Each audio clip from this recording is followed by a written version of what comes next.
Hey fans, Blue Goblin here with part 2 of my comeback after my recent hiatus due to the ice storm. I got a lot of books to cover in part 2 of this installment, so let's just get right to work, alright? First up, we got one from DC. Let's go with Terror Titans number 5 of 6. This was just an average read to me. I usually love characters associated with Teen Titans. You know, one of my favorite villains is Ravager. Not a huge fan of the Clock King, though. I was glad they brought Static in, but otherwise, it's just average. Won't miss anything. That's just my opinion. Next up, Young X-Men. This is issue number 10. This is a team up of X-Men that I like. I like this team. I usually tend to stick close to the old school characters like Cyclops, Wolverine, Gambit, Rogue, etc., etc. But this is a team up to follow. This is a nice team up. I just wish it was still called New X-Men. I don't know why they felt the need to change the title of the book from New X-Men to Young X-Men. And this is still strong stuff. I love the character of Ink, first non-mutant superhero to possess the Phoenix Force. Because of his tattoos give him his powers, but he's still a human being. It's great stuff. I love the character Rock Slide. He's one of my personal favorites. The only problem I have with this particular title right now is that I miss Surge being the leader. Surge was badass. I loved her. But go ahead and pick that up. It's definitely worth reading. Next up, Marvel's dominating again. This is Cable number 11. I'm a huge X-Men fan. I like Cable. This is another one of those series I've kept up with. This issue 1, and I gotta tell you, and I'm gonna be completely honest with you, this is probably the worst issue of Cable I have read from this series, from this volume. But even with that, I still find it's worth reading, because it's the worst I've ever read so far, because there's hardly any action. All it is just a bunch of time leaping, and they do something in here that I generally hate. They change artists in the middle of the book. I hate that. I mean, can't an artist do one whole book and not just say, okay, I'm done with half of the book, screw it, I'm going, and then bring in somebody else to finish the book? I hate that. I just hate that shit. That pisses me off. To you X-Men fans, you Cable fans out there who are watching this video, if you miss out on this book, don't worry, you ain't missing much. Let's get something good, please. New Avengers, Into the Dark Reign. This is number 49. Yes, this is the perfect time to be an Avengers fan. The Avengers are making a comeback. I love it. All the Avengers books are kicking ass right now. I love it. Luke Cage gets his baby back. I'm going to go ahead and spoil that.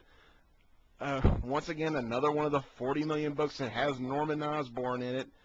Luke Cage does some owning in this near the end of this issue, and still kind of wonder who exactly is the leader, because of this team of Avengers. I know you're all saying, oh, it's Captain America, it's Bucky Cap, After reading what I read at the end of this issue, I'm not so sure. I'm thinking Clint, Ronan might be a good leader. Give it a shot. That's good stuff. Get it. It's definitely worth it. Next up, we got Fantastic Four number 563, Mr. and Mrs. Thing. Generally, when you put Mark Millar on a book, I tend to be there for it, but I'm sorry. The Fantastic Four is really slipping to me. Marvel continues to put out Fantastic Four books that are just so-so. This is another one of those so-so issues.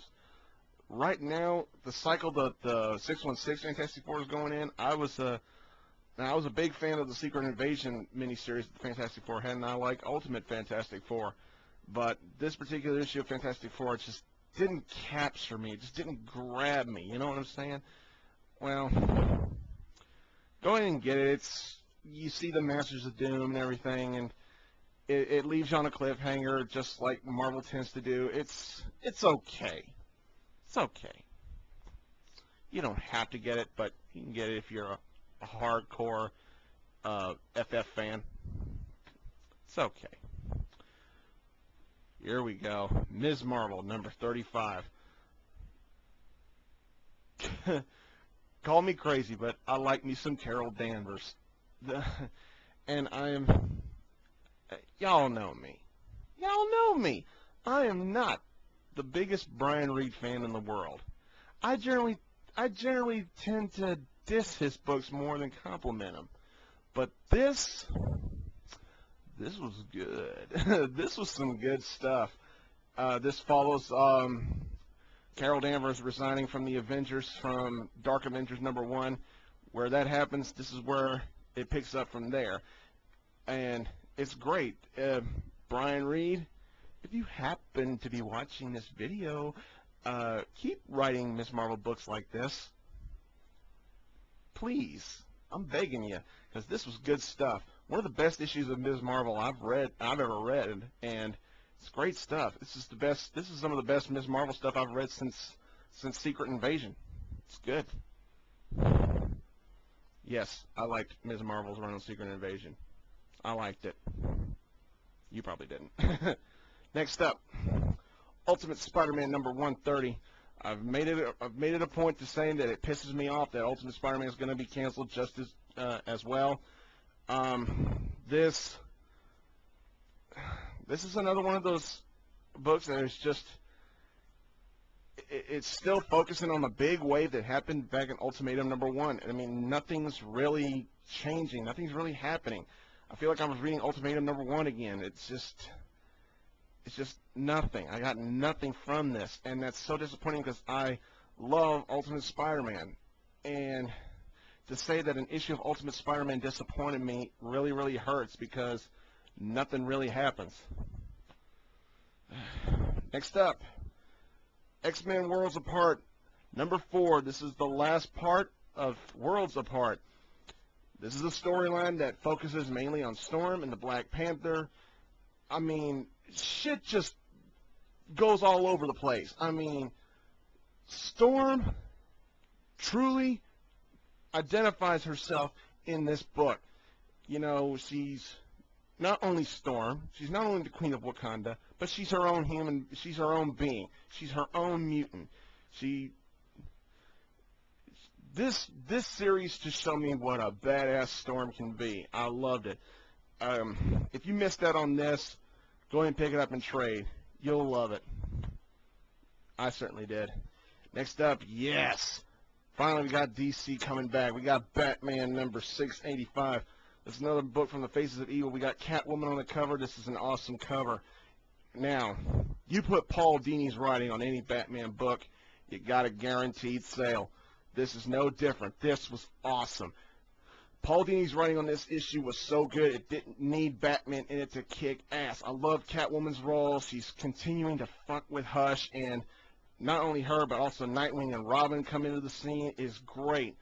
Hush's life is a living hell, and it continues to go even further to the pits of hell with this book. I loved it. I can't wait till Paul Dini gets a permanent role in one of the Batman books, whether it be Batman or Detective Comics, because right now with the Batman books, they switch writers from time to time, and I'm wanting them to pick a writer and keep it for at least a year. And please let it be Paul Dini. This was great. Pick it up. Highly recommend it. One of the best books. Finally, yes, Magneto Testament, number 5.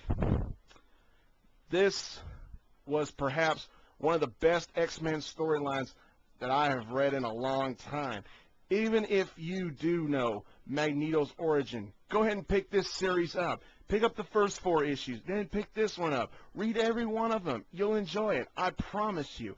The only problem I had with this series is that I wish that Marvel would have put it out sooner so it could be finished before 2008 was done. Had that happened, I'm pretty sure it would have gone down as the best X-Men storyline of 2008. But because it didn't happen, it's just a great X-Men storyline, but that doesn't change anything. I still recommend you pick it up.